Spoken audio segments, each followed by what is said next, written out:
할렐루야. 오늘 우리에게 주신 말씀 신약성경 요한 1서 4장 19절에서 21절 말씀입니다. 요한 1서 4장 19절에서 21절 말씀 제가 봉독하겠습니다. 우리가 사랑함은 그가 먼저 우리를 사랑하셨습니다. 누구든지 하나님을 사랑하노라 하고 그 형제를 미워하면 이는 거짓말하는 자니 보는 바 그 형제를 사랑하지 아니하는 자는 보지 못하는 바 하나님을 사랑할 수 없느니라. 우리가 이 계명을 주께 받았나니 하나님을 사랑하는 자는 또한 그 형제를 사랑할지니라. 아멘. 어느덧 9월 첫째 주를 맞이하고 있습니다. 오늘은 아침부터 단비가 내리고 있습니다. 이곳은 비가 참 많은 곳인데 그동안 비가 내리지 않아 오늘 내리는 비가 얼마나 고맙고 감사한지 모르겠습니다. 하나님의 은혜라고 저는 믿습니다. 요즘 해가 뜨고 지는 시간이 점점 늦어지고 빨라지고 있다는 것입니다. 여름 한가운데는 일출 시각이 새벽 5시 반이었다면 요즘은 6시 40분 정도이고 일몰 시간도 거의 오후 9시에서 8시로 바뀌어 가고 있다는 것입니다. 학교들도 새 학기가 시작되어 지난 화요일부터 일제히 오픈을 했습니다. 슬슬 겨울을 준비해야 하는 시간이 다가오고 있습니다. 오늘은 사람이 문제인가 아니면 자리가 문제인가 라는 제목으로 하나님의 말씀을 나누기를 소망합니다. 제가 대략 20살 때쯤 대한민국은 민주화 바람이 한창 일어나고 있었습니다. 젊은이들은 학교와 직장을 떠나 거리로 나와 시위를 하고 독재 정권을 타도하기 위해 많은 피를 흘렸습니다.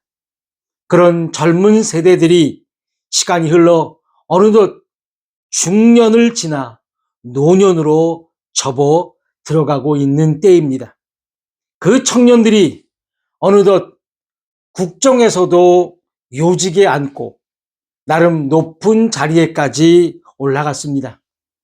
그 젊은 청년의 패기를 지닌 그들이 나이를 먹고 자리에 오르면 세상이 바뀌고 민주주의가 더 활성화될 것 같았는데 요즘 대한민국을 보면 30년 전이나 30년이 지난 지금이나 다를 게 없어 보인다는 겁니다.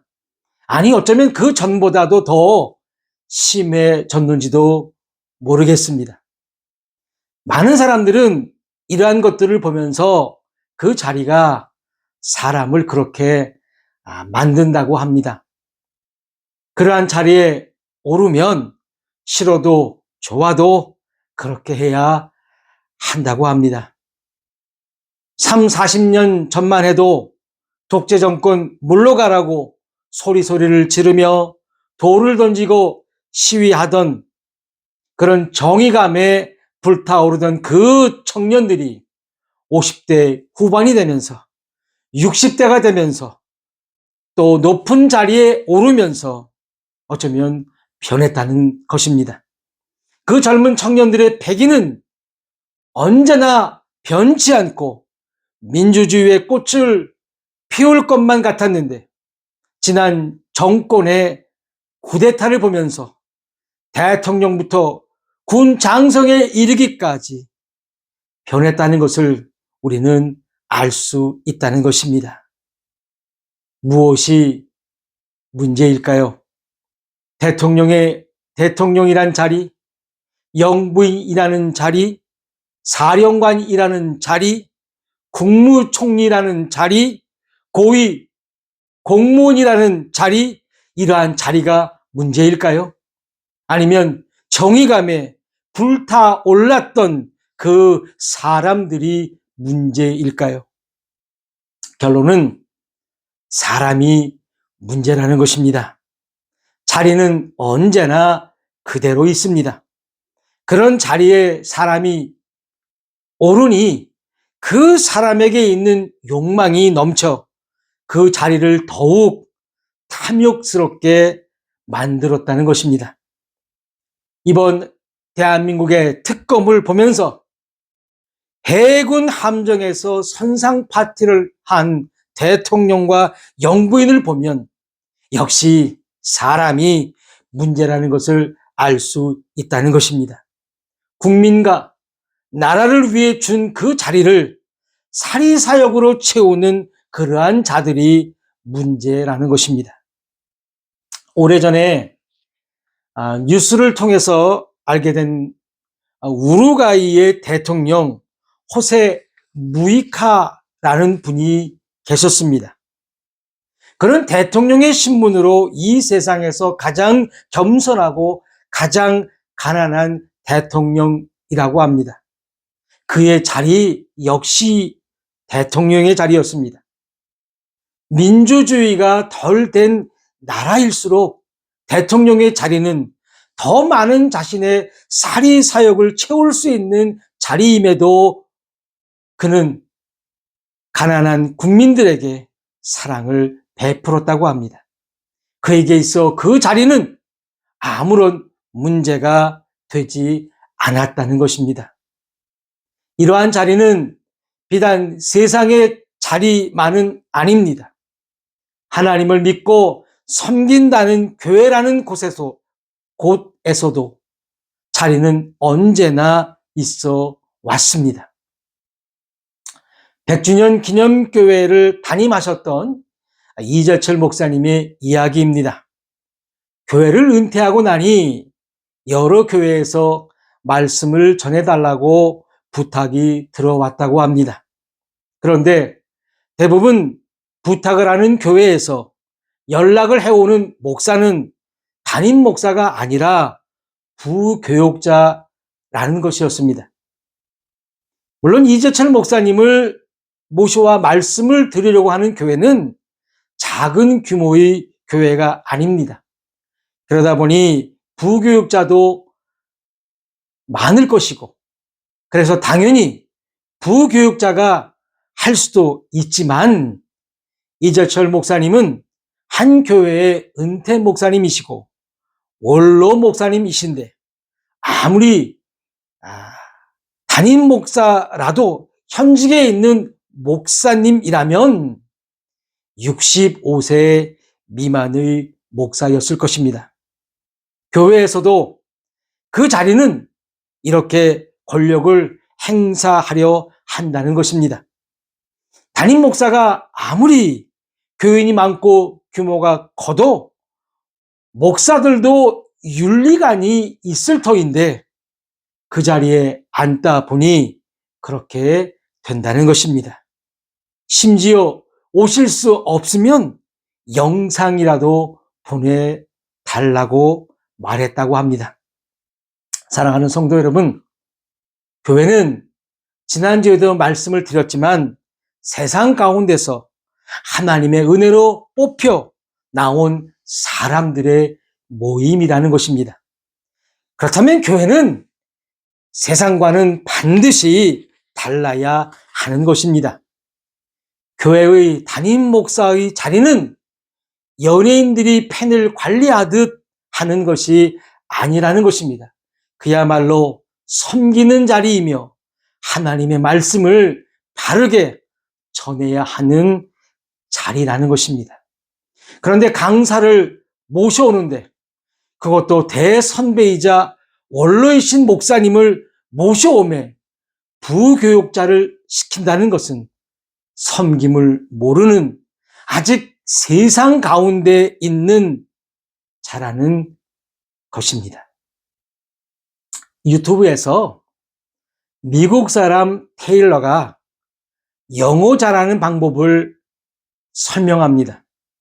그는 외모는 미국인인데 한국 사람보다 더 한국말을 잘하는 사람이었습니다. 그는 공부와 배움은 다르다고 말을 합니다. 공부는 지식을 전달받고 문제의 답을 말하면 되는 것에 비해 배움은 실제로 우리의 몸에 배게 한다는 것입니다. 여기서 저는 사도 바울을 봤습니다. 갈라디아서 6장 17절입니다. 이후로는 누구든지 나를 괴롭게 하지 말라. 내가 내 몸에 예수의 흔적을 지니고 있노라. 테일러가 말한 배움을 사도 바울은 2000년 전부터 해왔던 것이었습니다. 바울은 자신의 몸에 예수를 배이게 했다는 것입니다. 아무리 큰 교회의 담임 목사요, 노회장, 총회장이라도 예수가 몸에 배인 사람은 어떠한 자리에 앉아도 영향이 없다는 것을 믿으시기를 바랍니다. 그런데 배움이 없는 사람은 그저 신학을 공부하고 목회를 공부해서 많은 성도와 엄청난 예산과 엄청난 규모의 교회의 담임 목사의 자리에 앉게 되면 세상 사람들의 자리와 다를 게 없이 행동을 한다는 것입니다. 만약에 그렇다면 그는 결코 교회는 아니라는 것입니다. 공부를 해서 공부한 지식을 말할 수 있겠지만 세상 가운데서 하나님께서 결코 구별하여 선별하여 뽑아낸 사람은 아니라는 것입니다. 요즘 뉴스에 얼마나 많은 목사들이 거론이 됩니까? 다 큰 자리에 앉은 사람들입니다. 요즘 뉴스에 얼마나 많은 교회 중직들이 거론이 됩니까? 그들 또한 세상에서 다 큰 자리에 앉은 사람들입니다. 이들도 젊었을 때 신학도가 되고 교회의 전도사로 일하면서 자신들이 섬기는 교회의 담임 목사의 비리를 보면서 나는 나중에 저런 목사가 되지 말아야지 다짐하면서 이곳까지 왔는데 어느덧 자신들도 그 자리에 오르니 전에 자신들이 보아왔던 비리의 그 담임 목사보다 어쩌면 더한 짓을 하고 있지는 않을까요? 우리는 세상 사람들하고 100% 아니 1000% 10,000% 다른 사람들입니다.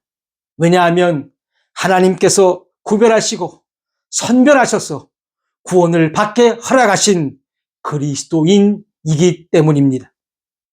그런 우리가 아직도 세상의 자리에 연연한다면 그리고 그 자리를 통해 세상에 흉내를 낸다면 결론적으로 말하면 당신은 아직 세상 안에 있는 구원받지 못한 죄인이라는 사실입니다.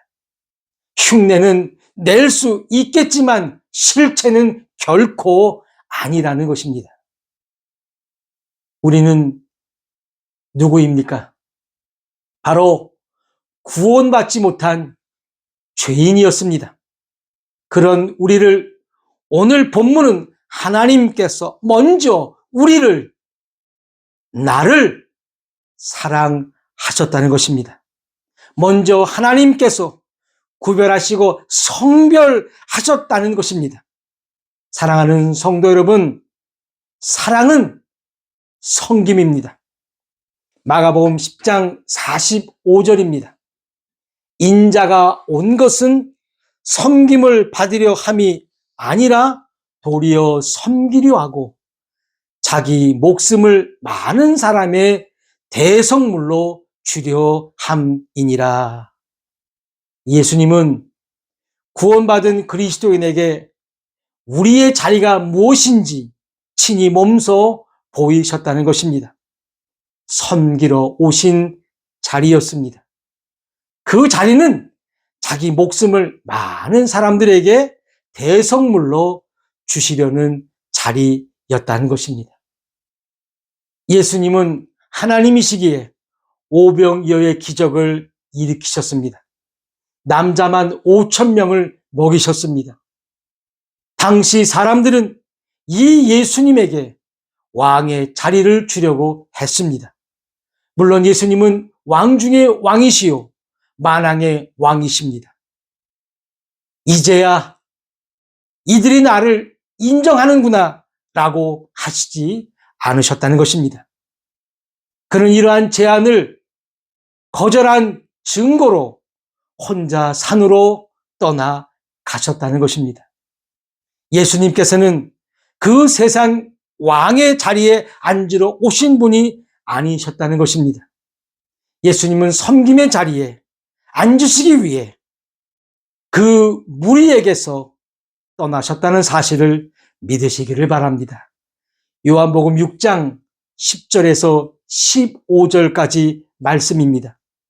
예수께서 이르시되 이 사람들로 앉게 하라 하시니 그곳에 잔디가 많은지라 사람들이 앉으니 수가 5천 명쯤 되더라.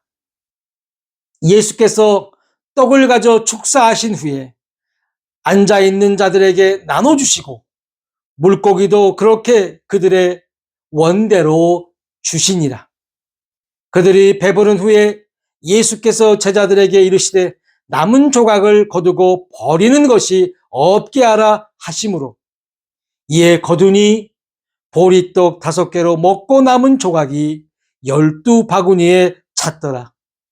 그 사람들이 예수께서 행하신 이 표적을 보고 말하되 이는 참으로 세상에 오실 그 선지자라 하더라. 그러므로 예수께서 그들이 와서 자기를 억지로 붙들어 임금으로 삼으려는 줄 아시고 다시 혼자 산으로 떠나 가시니라.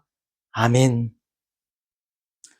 예수님께서 앉으신 그 자리는 정권과 결탁하여 국정을 농락하거나 교인의 수를 이용해 자신의 주장을 정당화하려는 그런 자리가 아니라는 것입니다.